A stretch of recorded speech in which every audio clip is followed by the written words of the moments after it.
come on in and pick out your bunk. We're in the women's section of the detention center at this point. This is the minimum security. It's a dorm. We've color coordinated the different classifications. The green indicates minimum security. Blue is medium security. Black is maximum security. Yellow is work release programs. So they will have corresponding uniforms as inmates in. So whenever they're moving around the building, we know which classification they're on, where they should be, or if they're out of place, where they should not be. But this is the female side. We'll see the female side of the detention center first. The control room behind you is watching 2 pods at one time, plus cameras around, so forth. But these are the metal steel cells that were installed. So this is the isolation, and the next one was going to be medium security.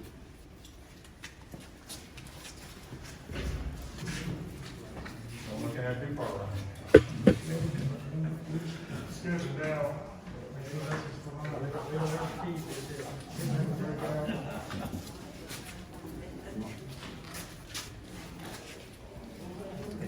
More visitation than we've ever had before to get in contact with their families and their loved ones to help get that rehabilitation back in and so forth. So that'll help out a lot.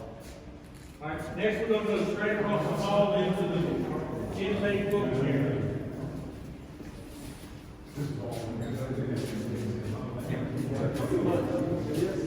Right in here, women is men, is on that side, and it's around back.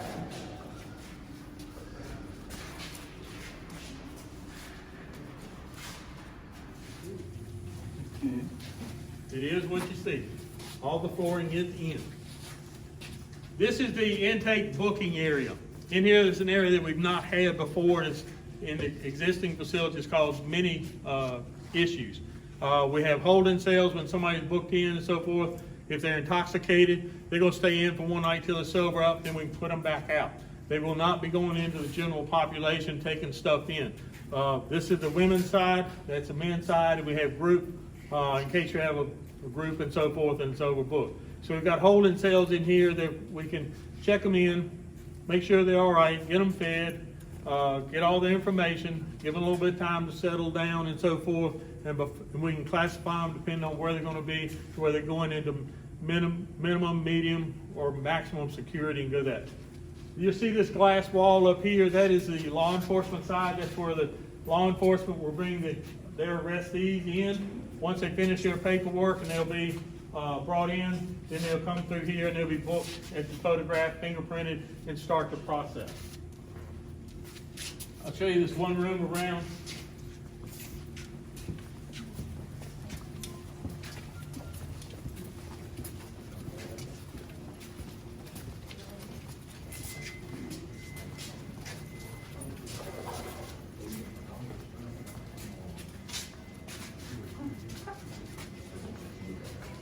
Hold the door forward. If we don't shut the metal door behind us, I'll have to call somebody, use my cell phone, get the signal, and let us out. This is the inmate property storage room. Inmates bring in a lot of stuff, plus their clothes. If you were coming into jail, you would have to strip down, get a shower, and be issued clothes. Those clothes that you're taking off have got to be kept and maintain all your personal belongings. They'll be passed through a window in here, and this is where they'll be stored, recorded, and they'll kept safe until time for you to leave and go out that side, and we'll give you stuff back to you. If one thing we've got here available that we do not have now is if you come in and you've been in the mud or soiled yourself or thrown up on yourself and so forth, the way it used to be, we just held on to that and gave it to you whenever you got out. That's the only thing we could do. Now we'll have the capability to be able to wash and clean that and back to the ceiling and so forth, so it'll be handed back to you so that we're not releasing you back to the street in the muddy, dirty clothes that you came into. And that should be a big benefit to help in the community with that. Here it is, double tier, and also double bunk. So we can have up to 48 inmates in this one pod. It's got one control room watching it due to the sheer number of inmates in it. A little more space, a little more spacious in that. DOC regulations have a minimum requirement for the amount of square footage that the facility can have per inmate, and that's what we had to meet with the specifications on it and so forth. So. Next, we'll go into the medical student. We'll be contracting medical services. We'll have a nurse on duty 24/7, a doctor coming in 4 hours a week, nurse practitioner coming in 12 hours a week. So they'll be waiting here. We've got 3 treatment and exam rooms on the left side of the hall. The first room is a dental room set up where if we can get the dental equipment, we can do, only dental work that we do is extractions, and we can do those instead of taking the inmate out to a dental office once we, if we get that. Down the back hall is offices for the doctors and nurse, and also there is an exit there to the vehicle sally port. In the current situation with the jail, if the inmate needs to be brought out by a rescue squad or emergency, they've got to come through the booking hall and down right to the main court and so forth. Now we'll be able to take them out, and they won't be interfering or blocking, we won't be blocking them from exiting out. In this, we have 6 holding cells in here. If somebody's really sick, does not need to be back out in population, communicable disease, or just really sick and throwing up, they can be housed in here. The first 4 pods of cells are just normal cells. The back 2 cells are environmentally sealed. There are positive pressure ventilation systems in there where if there is a highly contagious disease and so forth, we can contain them in there and it does not get back into the rest of the facility. We've got the nurses station. We got the records room with the file system. We got the pharmacy here and the lab here for them to work. We also have an X-ray room in the back where right now if the inmate falls, possible broken arm, broken leg, and we got to take them to the emergency room to be X-rayed. Here we can take them in there. They can call a private vendor to come in, provide a portable X-ray, and they take the X-ray here. It's safer for the citizens, so we don't have the inmate going back and forth and have to secure them. It's also cheaper because we're doing it here in-house, pay for the X-ray, not having to pay for the emergency room charges and the hospital charges. The hope is, and we feel that reality is that we'll reduce our hospital costs and the emergency room visits costs by having this facility here in-house. Plus, we'll be able to take better care of the inmates and provide them a healthier inmate going back out on the street. So it's a positive in all around.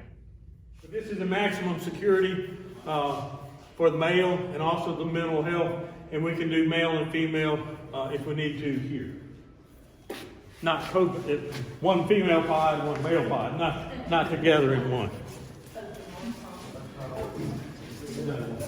GED, specialty classes, how to be a father, how to be a mother, how to get along in the community and so forth. We can do educational programs now that we cannot do in the current facilities that we're in. We're also working with in communication with Patrick Henry Community College and looking to see what type of certification programs we can add in here and work, such as culinary arts.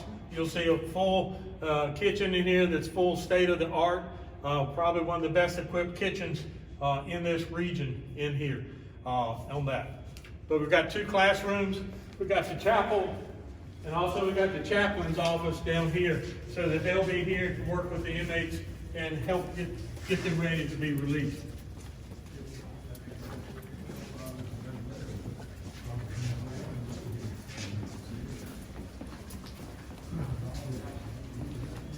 This is the master control room number 2. This will basically be used daytime only because there'll just be more movement and traffic going through and so forth, more movement of inmates. So these 2 control rooms will control every door, every lock, so forth, going into the building.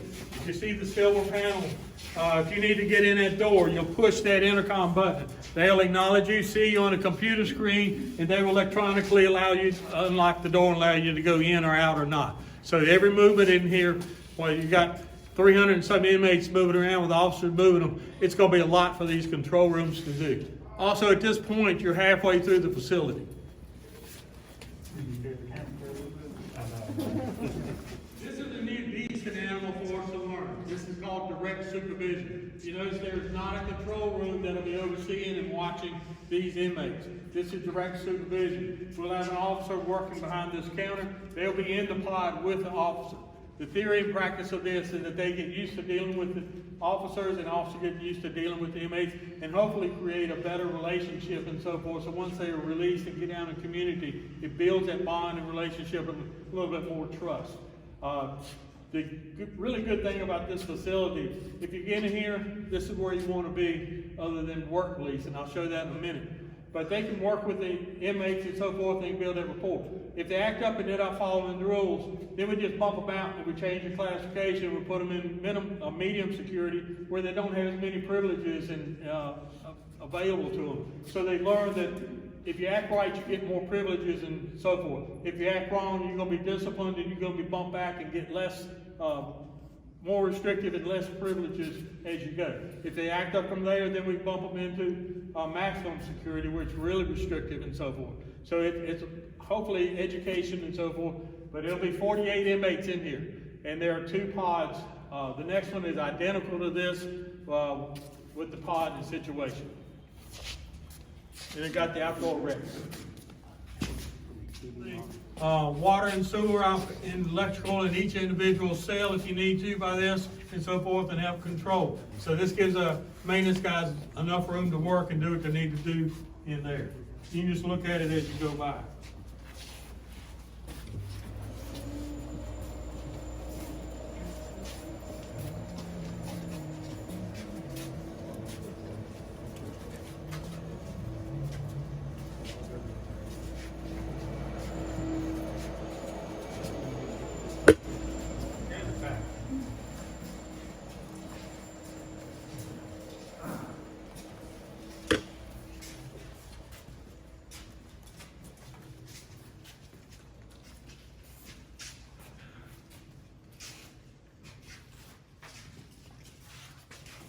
This is the male work release pod.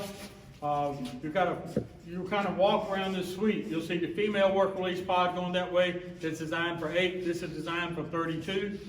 In there, they'll be totally separate. We run our home electronic monitoring out of here. They'll come in and out separately. They'll have access.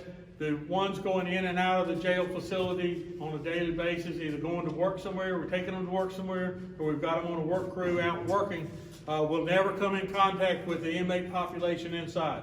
This will help reduce the amount of contraband coming in and contact and illegal substances coming into the jail. We can control it here. If you come to the facility, you want to be dressed in yellow. This is work release. You have more freedom, you have more privileges, but it's still a jail facility and you have restrictions.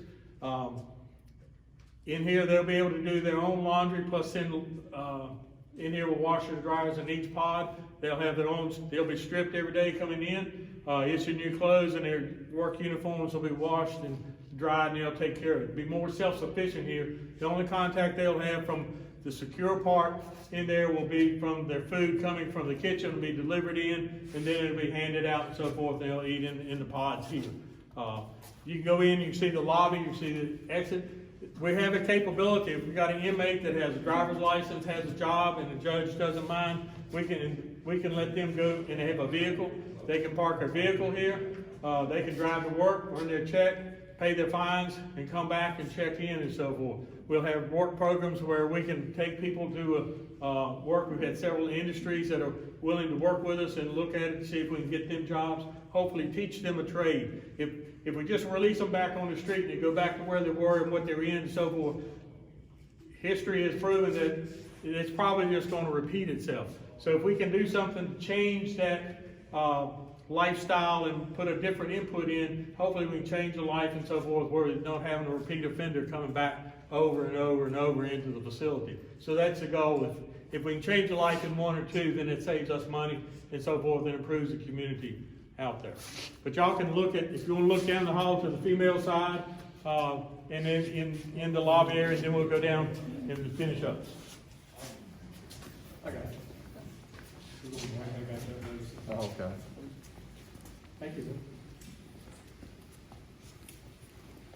This is the public lobby with access to the attorney visitation area. The attorneys will go in on this side through there. We'll bring the inmate up on the other side, and they'll have face-to-face with their attorney. We got the capability there where the attorney can bring a laptop and can show a document to a screen on the other side and so forth, whatever the attorneys need. They don't have to go downstairs anymore and sit into a little booth with 3 or 4 attorneys sitting beside of you. We got 6 individual pods in there with a door, and it'd be private and so forth for the attorney.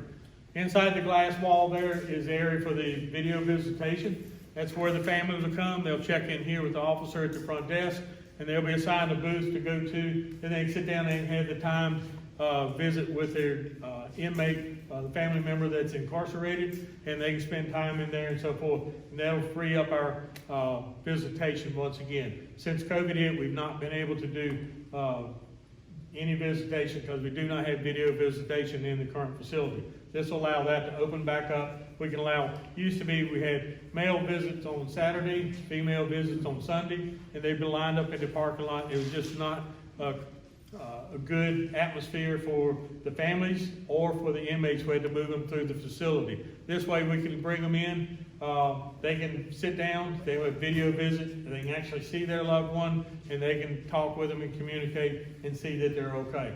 We don't have to move the inmate out of the cell other than for attorney visitation, so forth. This is the front lobby, so. And that is pretty much the tour. We'll go back through and back into the room. We gonna get the mat. Oh, well, hold on, Joe. I'm the door blocker. Door blocker. You doing a good job. I do it very well.